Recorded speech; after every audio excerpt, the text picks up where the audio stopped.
Hello. Hello, Hannah. Hello. Hi. Everybody, this is David Baddiel. Hello. Probably one of the most famous British Jewish people. Yeah, if you like. I'm going to claim the title of King British Jew. King of the Jews. King of the Jews. Britain. I'm going to claim it. I mean, one of the things about being Jewish in Britain, and I talk about that actually in my book about how there are quite a lot of Jews in British sort of public life, but not many of them really talk about their Jewishness or are out about it. And so if you ask people to name who's a British Jew, I think there'd be me, Vanessa Feltz. Okay, yeah.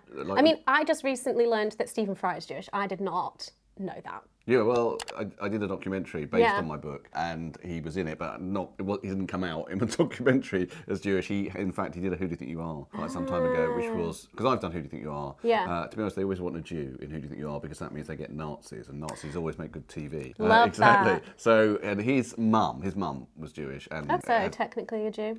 Yeah, technically, but also I kind of think it's about how you identify. Like my children are half Jewish, and they both identify as Jewish. I think it's just because it's more interesting for them than just being Christian.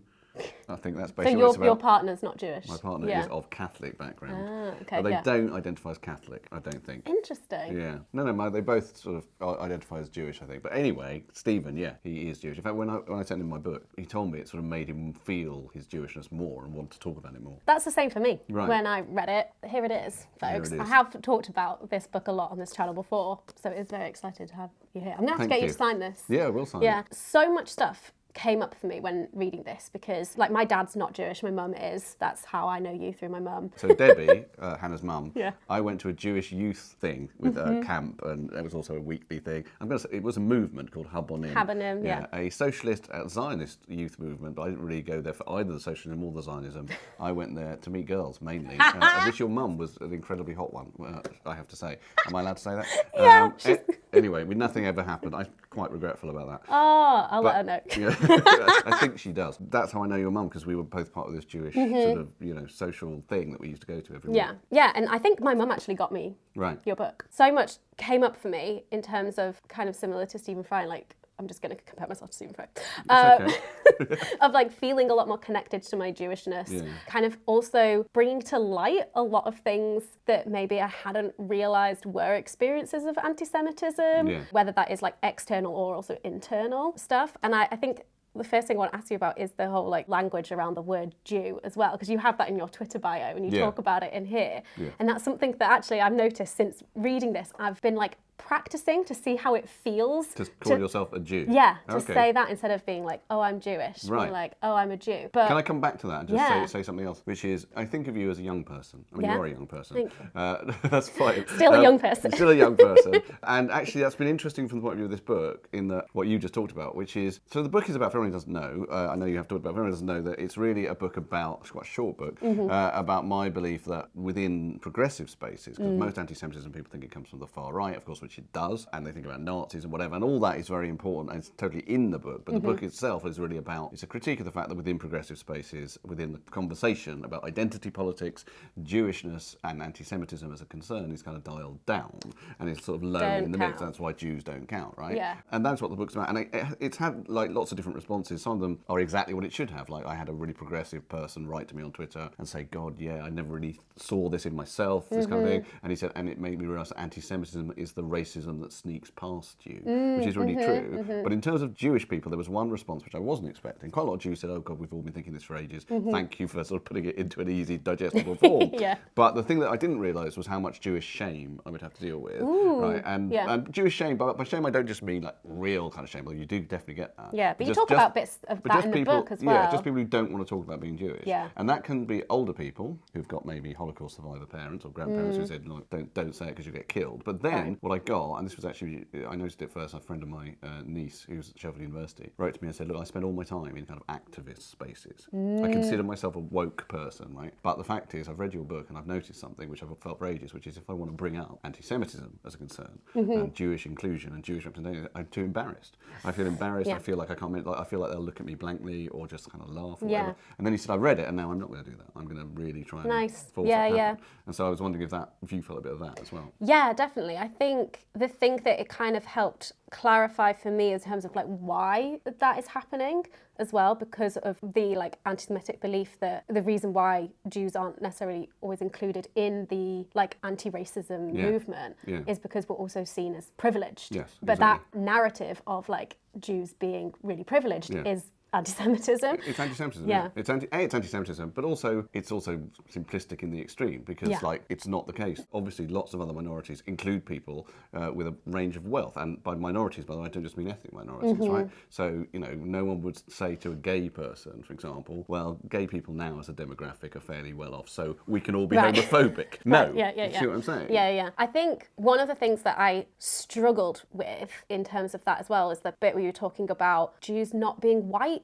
And that's something that I'm like, oh, because I would feel like I would be totally out of line in, say, like an activist space that, holds anti-racist like values, calling myself not white. I would be like, I couldn't do that in that space. Like I would feel physically uncomfortable doing that. But okay, so within the book, that's a very nuanced section, right? Yeah. Saying that Jews are non-white it's not quite what I do. No. What I say is I use this complicated term because it is complicated, which I say Jews are really Schrodinger's whites, which is based on Schrodinger's cat, and you don't need to really understand Schrodinger's cat, but the point is it's two things at once. And in that sense, what I think is Jews are both white and non-white, depending on the politics of the observer. Yeah, there's this other book that I've read that talks really well about like how race is like invented. Yeah, totally. And so depending on where you live and in what time period and who's in power, they decide who gets to be white or not. Yeah, but that still exists now for Jews. Like white supremacists in America don't see Jews as white. absolutely enshrine it. I mean, it's written down in their various sort of stupid rule books that Jews are not welcome in a future white America because Jews are Asiatic or whatever they consider Jews to be. And all of this is a fiction. It's all a fiction, but the trouble is it's the fiction that we're fighting. And if you're fighting it, you have to pay attention to it. Because what is racism? And say I'm anti-racist. Okay, if you're anti-racist, if people are saying Jews are non-white, then you have to say, right, okay, well, we have to fight that. Yeah. We have to fight that, we have to take it on board. We can't just go around saying, well, we are white. It's like saying to a black person, well, don't worry about white privilege because that's just what the racists say. Yeah, but you're fighting it, so you have to deal with it. Yeah, and it has like real world consequences. Yeah, exactly. So back to the word Jew. Yeah, sorry. That's all right. I went Love a good tangent. Miles away from that. Yeah, so on Twitter, when I first did Twitter, that silly old hell site that I'm still on, despite what Elon Musk is doing to it. Oh, God. Who knows when this goes out if it'll still exist. Yeah, it'll have all imploded. Yeah, but I went, the little bio thing, and I just wrote Jew. And mainly I did that because it was funny. Because one of the things about the word is, it's such a complicated word, but it's also funny. I always find it funny, like if you watch Jewish comedy, Jewish stand-up, it'll come up all the time. It will always like be using the word because you can land on it in this really kind of heavy way. But at the same time, it was also something more serious, which is that like I want to see if that word can be reclaimed. And by that I mean, obviously other minorities have done that a lot. They've reclaimed bad words, hate speech for them. But one of the interesting things about that, for example, the word queer or whatever, those are slang words that were used against that minority, and they've reclaimed them. Jew is not a slang word.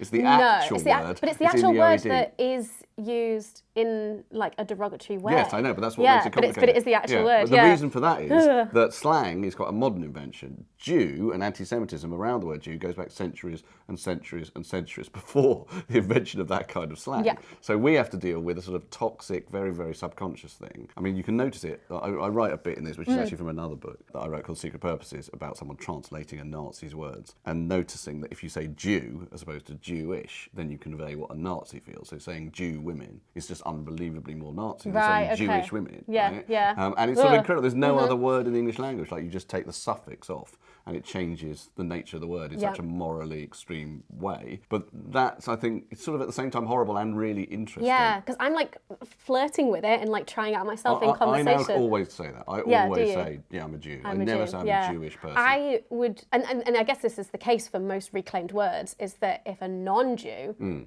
used it to describe me, that would make me feel very uncomfortable. But I don't, how do you feel about that? Well, having said it, I think I have to be kind of okay with it. Obviously, one of the things about it is you have to take everything in context. So if a non-Jew called me a Jew in a particular way, it would be obvious that was anti-Semitic. But if someone just came on board with the idea of we should be able to use the word Jew, and it's a genuine word, and it doesn't have to have all this toxicity in it, or we can challenge it. Because you almost want to normalise it. Yeah, you want to normalise it. Then, and if someone's trying to do that, then I think that's great. Yeah. But you can hear it. You can hear it the way it's said, or the context is used. Because one of the ways that I've been trying to like normalise it for myself is like calling my son a little Jew baby. Right, okay. I think that's okay. It's like, What's your son's name? Rowan. Rowan, Not okay. not very No, Jewish that's actually name. an archbishop's name. So, Is it? No. It's fine. yeah. I mean, a particular archbishop, Rowan Bennett, whether it is an archbishop. There you go. But there we go. That guy. Yeah, that Not guy. named after him. Right. He's a Jew baby, He's a but Jew he hasn't baby, got a but he Jewish has- name. Doesn't have a Jewish name. No. But he does have... My son's called Ezra. And That was on my list. Yeah, the interesting thing about Ezra, right, as a name, is because my mum, sadly no longer with us, but she was obsessed with the naming of my children. When I called my daughter Dolly, she really didn't like it, and wrote me lots of other names. So, like, we were still in hospital, and my wife was just sitting there, and suddenly we got this card with all these mad names, some of which are really Jewish that my mum thought were better than Dolly, including Zuleika. Zuleika, what is that, an instrument? Anyway, so with Ezra, she was overjoyed, because she thought, oh, that's an Old Testament name. But it's also the name of Ezra Pound, the poet Ezra Pound, who was a total anti-Semite.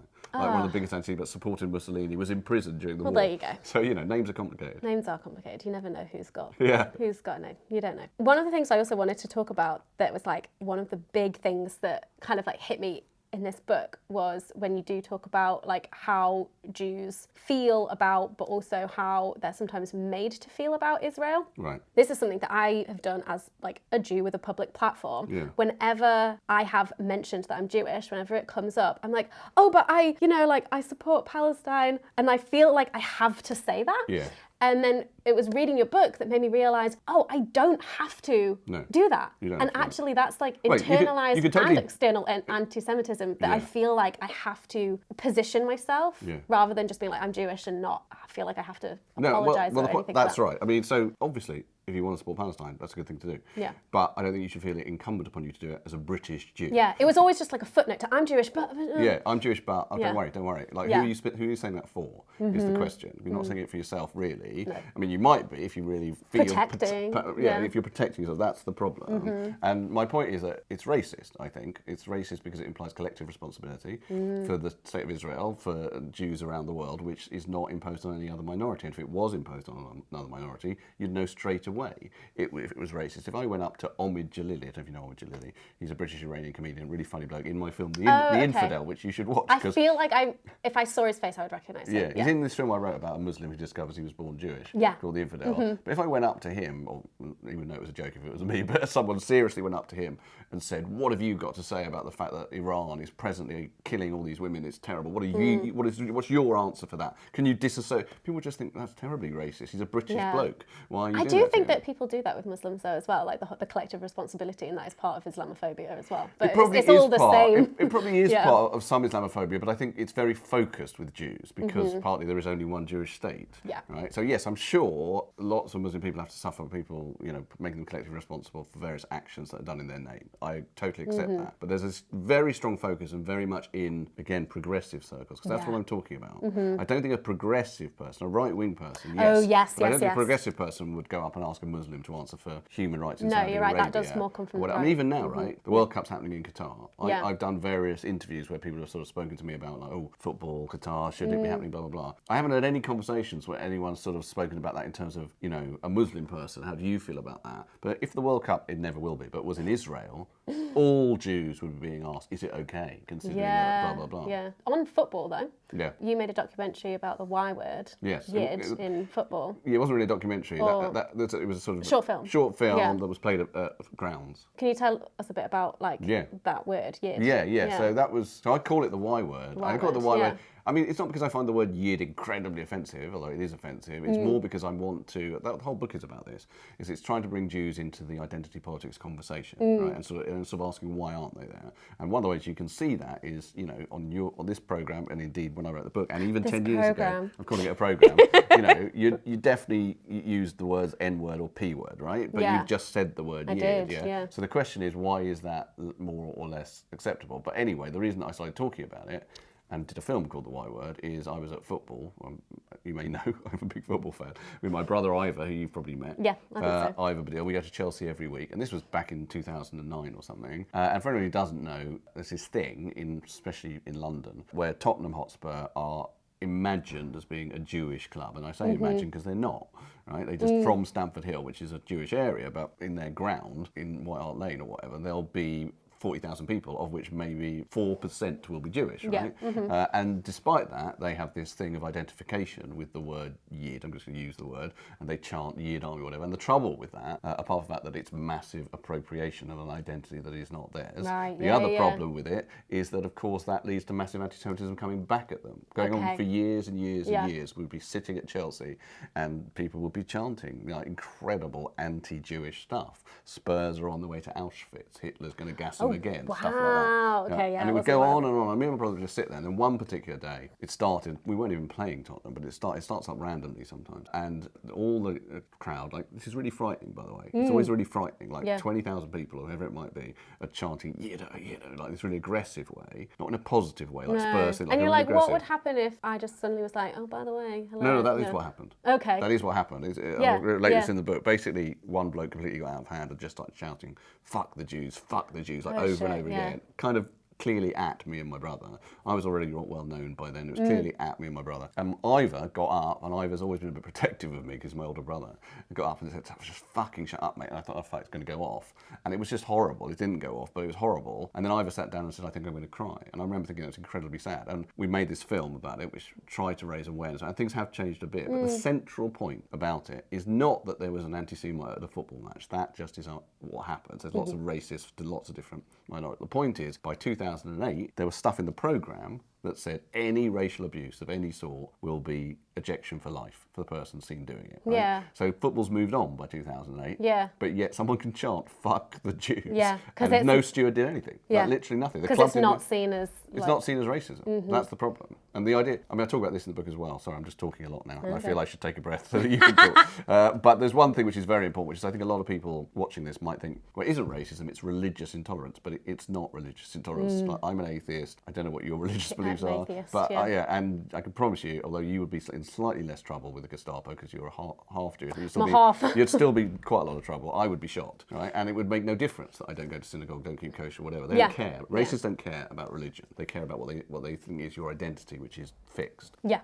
No, exactly. I remember doing the 23andMe like DNA test. Oh, you've done that? Yeah. Right. And it was just like 50% Ashkenazi Jew. Right, yeah. Well, that's one of the things about that test is because my niece is mixed race, right? My niece is Jewish and black. She's on my documentary because I wanted someone to talk about mixed race, being Jewish and black. And she's really articulate and interesting about it. But she also did this thing, which I didn't expect to do, of starting to tell me about 23.com, right? And she told me about her mum's side, which is a mix of different African countries. And then the Jewish one is just 50% Ashkenazi Jew because Jews basically only saw each other. For centuries. Yeah, and that's like, my mum would be like 100% Ashkenazi Jew then. And then my other 50% is like British, Irish. Yeah, like, because other people were allowed to move about. That's why that is. Jews were in ghettos. Yeah. Right, that's why Jews are always just like a block of DNA. Yeah, and that, I remember it just being like, oh yeah, like no matter how I personally identify, or also no matter like my religious beliefs, I don't actually want to say that it's in my blood because that's weird and feels like a bit Nazi. Okay.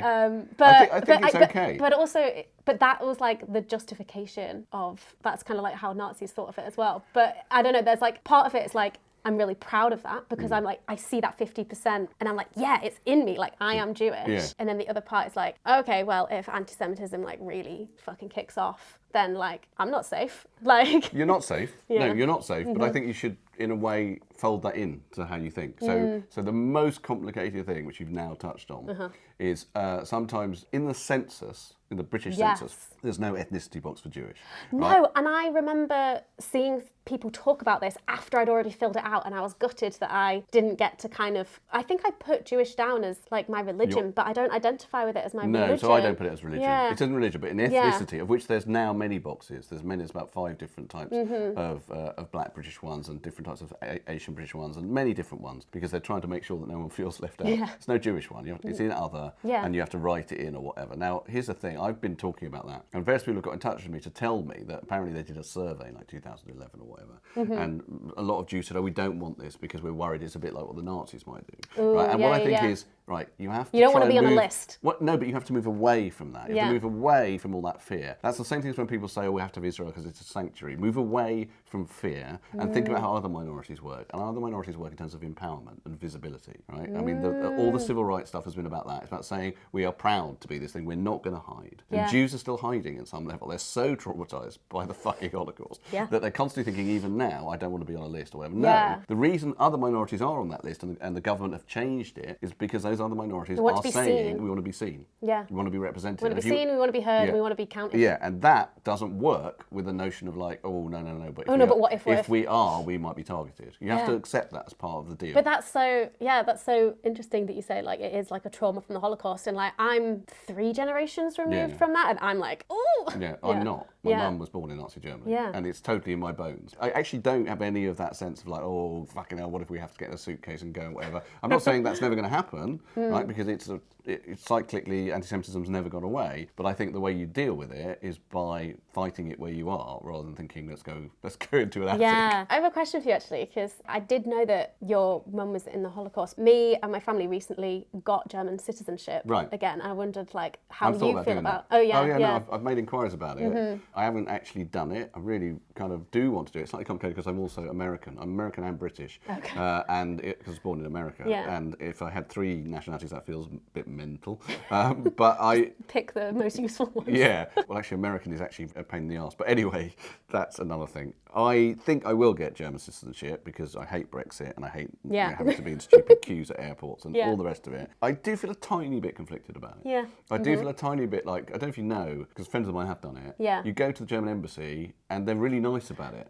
That's apparently what we had. Me and my mum were not. Oh, you've done it? Yeah, we did it, and she kind of like did this whole like ceremony and like apologised. That's what I heard they do. So is that what it's like? I didn't know. I mean, I've spoken to people, but I haven't recently spoken to anyone who said like they're actually. What's the ceremony like? It is like a mini ceremony. Right, really? She was just like, "What happened to your family should never have happened, and we're really grateful for your." Okay. Yeah, it was really moving. Me and my mum were not. We were expecting just to kind of like it be just like, oh, stamp, sign here, off you go. Yeah. But it was really moving, and we Did they got play quite any emotional. songs? No, but my mum remembered like a German like nursery rhyme that my great grandma used to sing to her, and she's been trying to remember it so she can sing it to Rowan. Okay. Oh, that's nice. And so she started singing it, and the woman who was German just like continued, like really? like knew it, and was like, wow. Oh, that's and that's so there was sweet. like there was just like this really lovely moment. That is so sweet. Yeah. Well, I think I am going to do it. I mean, it's weird because it's a big deal at some level, and at some level it's completely not because it's just about like I fucking hate Brexit, and so I want to have a passport that means I can travel in Europe, which is just really a convenience thing. And at another level, it's really a deep-seated thing because my family loads of them were killed. Yeah. Right, most of them were killed, and apart from that, the ones that survived, which is like my grandparents, my mum, massively dispossessed. You know, they had a business in Germany, completely lost. They never got proper reparations. You know, it's sort of really terrible what happened to them, and so accepting German citizenship does feel complicated. But I think I am going to do it. Yeah. Because I don't want to be in those queues. That's what it kind of comes down to, though, doesn't it? All of these years on, it's like, oh, I can't be bothered with customs. Just like, let me back in real quick. Can I ask you a question? Yes. So it's been a great chat, but this podcast, this programme, I'm going to call it This a programme. programme, yes, we love What it. do you call it? What's your word for it? Channel? This channel? Yeah. It's mainly about sex, isn't it? Not this one. Oh, not this one? Yeah, Oh, okay. but obviously the Yeah, background because I look is very around, much. I'm talking about these complex things about identity, and there's a big packet of Trojan there. There's various things There's about all sex sorts. plus here. Yeah. I mean, Yeah. cool and all that. Yeah. But No, we have- we haven't mentioned it, which I think is probably best, apart from me talking about how hot your mum is. I have the sex and relationships channel, and then I have this channel, which is like more lifestyle, and I just talk about life and Stuff you wanna talk being about. Jewish comes up a lot. Okay. And then I have this series called Vlognica. Basically, in YouTube world, a lot of people do this thing called Vlogmas, where they put up a video, they have a vlog for like the Advent, basically, like from the 1st of December to Christmas. And I can't be bothered doing 24 videos, but I will do 8. Okay, So, well, like, I'm going to mention something then. I'm Yeah, going to plug go on. something that isn't here, which I Yeah. should have brought along, which is I've done a kids' book called Virtually Christmas, Ooh. which is, I write kids' books. This is my 9th kids' book. I wasn't going to write one this year, and then my son, who often gives me ideas, I came up with this really dark idea about Santa being an incredible sleazebag and being involved in all sorts of terrible conspiracy theory things. And I thought, well, I'm not going to write that. But I had a different idea, which was like that Christmas is controlled by a really horrible big internet company and has completely kind of like, commercialised Christmas, but in a way massively more than we see now. Yeah. Everything's on screen. They've kind of put Santa out to pasture and no one knows where he is because they don't like Santa because he gets in the way of their commercialised Christmas. And what the kid in my story goes in search of the real Santa. And that's virtually Christmas. To bring back the Christmas magic. Get it. Yeah. There you go. So yeah, that's. Do you have any like Jewish kids books? If you read Virtually Christmas, I don't want to give it away, but there is. Spoiler: Santa's Jewish. No. I've always thought he looks quite Jewish. I look a bit like him, but there is a Jewish element to Virtually Christmas. Okay. And actually, it's in a big tradition of like Jews have often written, like I think White Christmas is written by, I'm going to say Irving Berlin, but certainly by a Jewish person. Like, a lot of big Christmas songs are written by Jewish people. There you go. Yeah. Who knew? I'm really keen on Christmas actually because of. I love Christmas. Yeah, I love Christmas. I love. I know. Obviously, you might have celebrated it when you were young because you were half Jewish, but we didn't at all. Okay, we were totally like Hanukkah. Yeah, my mum didn't. Yeah, and then Christmas would come around. I would just think, oh, this is really grim because we're sitting here on the 25th of December doing nothing. And there's a massive party to hang out. happening elsewhere, and you can see it on the telly, but we're not part of it. And then when I got older, I just thought, right, I'm definitely celebrating Christmas. So we do it big with our kids and stuff. We go to church. My wife's in Cornwall, so we go to Cornwall every Christmas, and there's like a local church, and we go to that. I think I've been to church once. Right. On Christmas. Yeah, I mean, actually, I think my kids might say, fuck off now, because they used to go when they were younger, they were fine with it. There's a thing called Chris Dingle, have you heard of that? No. Chris Dingle? I think Chris Dingle might be just a bloke, Chris Dingle, where they do a kids' ceremony on Christmas Eve. Oh, okay. And they used to like it because they used to get sweets and stuff. Now they're not so interested in sweets. No. Yeah. The one thing that I'm sad about being like a Jewish mum now, I don't know if this is like a my family thing or an actual like Hanukkah Jewish thing, but in my family it's only like the youngest get presents. So the presents get given like downwards. It's not like Christmas where everyone's giving each other presents. That just sounds like something your parents invented to pay for less presents. I've Maybe. never heard of that. But now that I've got a kid, I don't get Hanukkah presents anymore. They all go to him. That's, well... Sad. So your mum doesn't give you Hanukkah presents? I'm not going to get any Hanukkah presents this year. Okay, Debbie, give her a Hanukkah present. If you're watching. If You've you're got a lot of praise early on. Now you have to give her a Hanukkah present. And it can't just be something for Rowan. Yeah, no, it can't. No. Yeah. So one of the things that you also talk about in this book is the media and like Jewish characters in TV shows and films. And that was also something that I'm like, I don't know how I feel about that. Also, like before reading your book, I hadn't really thought about the fact that the few Jewish characters that I do see on telly and movies aren't played by Jewish people, and yet there's the anti-Semitic conspiracy that Jews like run Hollywood. Yeah. And so I'm like, which is it then? Yeah, well, that's one of the things is that if Jews run film and TV, they're not doing a very good job of putting out Jewish stuff. Yeah. Because there's very little of it. There's very little Jewish sort of actual there's no, in Britain, the nearest thing we have has stopped now, which was Friday Night Dinner on Channel 4, was the nearest thing we had to a Jewish sitcom.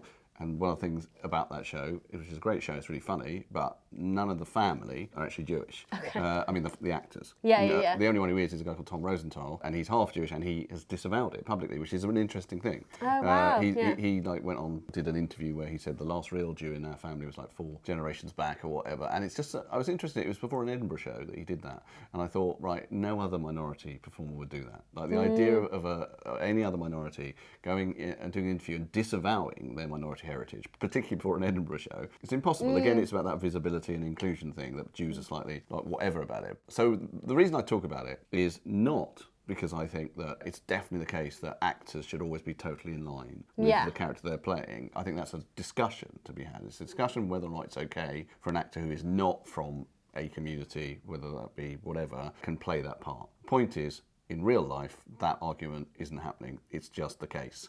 Right. That basically now almost any minority, including non-ethnic ones, so an autistic character will be played by an autistic actor, a deaf character by a deaf actor now, or whatever. Okay, and it's kind of like been established that actually this is the right thing to do. I can promise you, I've spoken to casting directors about it, and they say, yeah, there might be a conversation to be had. We're not really having it. We just do. We're too frightened of the reaction. If we cast outside, you know, we're worried that there'll be a terrible reaction. So it's not necessarily a positive thing. It's like, well, I think it's complicated. Yeah. I mean, like for example, a deaf actress called Marley Martin, I think that's her name, said recently she was, you know, fed up with seeing deaf people being played by non-deaf actors, and she said this word "deaf" is not a costume, which is an interesting thing to say because, of course, acting involves costume. Yeah. But what she means is it's such a crucial part of her being and her lived experience that she doesn't want to see people who haven't lived that experience doing it. It might feel to her, I guess, like mockery.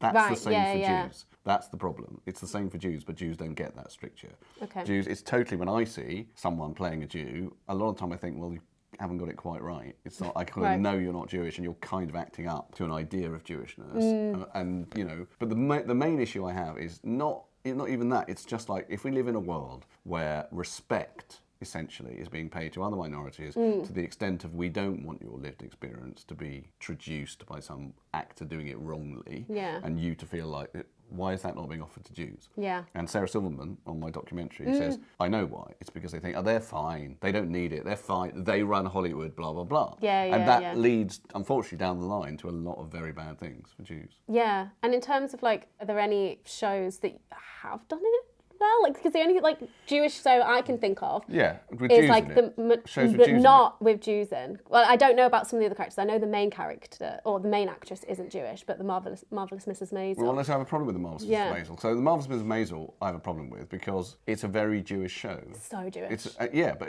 if you've got real Jewishness on your front foot, if like the whole thing is like brisket and Shabbos and comedy, blah, blah, blah, and then the main actress isn't Jewish. I mean, I knew straight away she wasn't Jewish, by the way. I've quite a good J-dar. I didn't have to look Rachel Brosnahan I up. didn't, because also her name was Rachel, so I got... Well, there is the Rachel name. I mean, this happens all the time now. Yeah. You know, I mean, recently someone, I can't remember, Amazon or something, have commissioned a drama, which is I just assumed she was Jewish, but Right, but it's amazing. I mean, I'll to use another example. Bradley Cooper is playing Leonard Bernstein, the composer, in a big biopic. He's wearing a prosthetic nose, right? And again... I remember there being like a huge backlash. I don't know, somebody playing Nina Simone. Zoe... Was it Zoe Saldana? But she is black, or she's mixed race. No, but they gave her a fake nose as well, and also that was about colorism as well. Right. There was I think, and I don't want to get this wrong, but I think that there was a backlash because it was felt that she was quite light-skinned and Nina Simone wasn't, and that therefore that was pandering to, you know, this kind of colorism thing. Yeah.